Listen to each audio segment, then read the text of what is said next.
تجزیہ کاروں نے کہا ہے کہ پاکستان نے کافی ناپ تول کر ایران کی خلاف ورزی کا جواب دیا ہے۔ بہتر ہوگا کہ یہ بات اب یہیں رک جائے، اس طرح کے تنازعات اور نہ بھڑکائے جائیں۔ پاکستان کے جواب کو بھرپور کے مقابلے میں زیادہ محتاط اور کیلکولیٹڈ کہنا جائز ہوگا۔ بال اب دوبارہ ایران کے کورٹ میں ہے۔ ایران نے گزشتہ رات بہت غیر ذمہ دارانہ کام کیا ہے، لیکن اس کے باوجود ایران کو ہم بھارت کی کیٹیگری میں نہیں کھڑا کر سکتے۔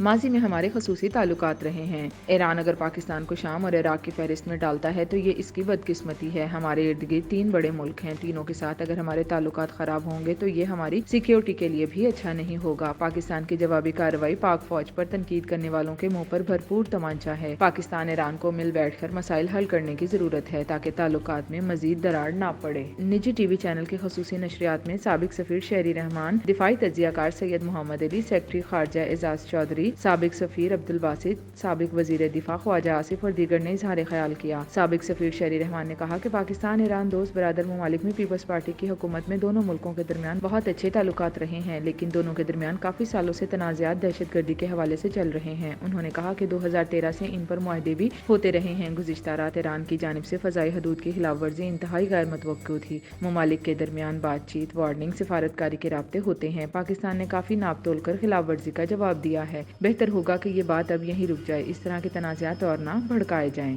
لیکن اس میں صرف پاکستان کچھ نہیں کر سکتا، تہران کو بھی اپنا مکمل حصہ ڈالنا ہوگا۔ دفاعی تجزیہ کار سید محمد علی نے کہا کہ پاکستان کی جانب سے جواب کو بھرپور کے مقابلے میں زیادہ محتاط اور کیلکولیٹڈ کہنا جائز ہوگا۔